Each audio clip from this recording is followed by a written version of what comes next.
கடலூர் திமுக MP மீதான கொலை வழக்கு விசாரணையை முடிக்க மேலும் 6 மாதம் அவகாசம் அளித்து சென்னை உயர்நீதிமன்றம் உத்தரவு பிறப்பித்துள்ளது. இது பற்றின கூடுதல் விவரங்களோடு நமது செய்தியாளர் சுரேஷ் இணைகிறார். வணக்கம் சுரேஷ், இந்த வழக்கின் முழு விவரங்களை பதிவு செய்யுங்கள். வணக்கம். கடலூர் திமுக எம்பி ரமேஷுக்கு சொந்தமான முந்திரி நிறுவனத்தில் பணியாற்றிய பண்ருட்டியை சேர்ந்த தொழிலாளி கோவிந்தராசு கடந்த 2021ஆம் ஆண்டு கொலை செய்யப்பட்டார். இந்த சம்பவம் தொடர்பாக எம்பி ரமேஷ் உள்ளிட்ட 6 பேருக்கு எதிராக சிபிசிஐடி போலீசார் கொலை வழக்கு பதிவு செய்து விசாரணை நடத்தினார்கள்.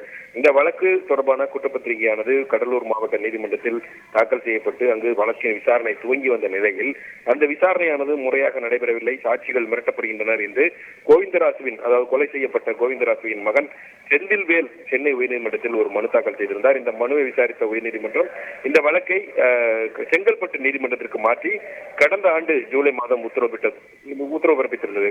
அத்துடன் இந்த வழக்கை 6 மாதங்களில் முடிக்க வேண்டும் என்றும் உயர்நீதிமன்றம் கீழமை நீதிமன்றத்திற்கு உத்தரவிட்டிருந்தது.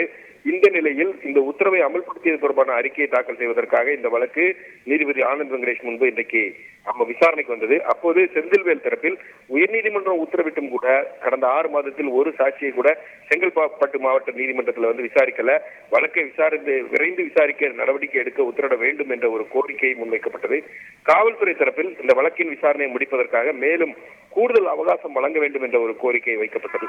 காவல்துறை தரப்பின் கோரிக்கையை ஏற்றுக்கொண்ட நீதிபதி மேலும் 6 மாத கால அவகாசம் வழங்கி உத்தரவிட்டிருக்கிறார். விவரங்களுக்கு நன்றி சுரேஷ். செய்திகளை உடனுக்குடன் தெரிந்து கொள்ள உடனே சப்ஸ்கிரைப் பண்ணுங்க.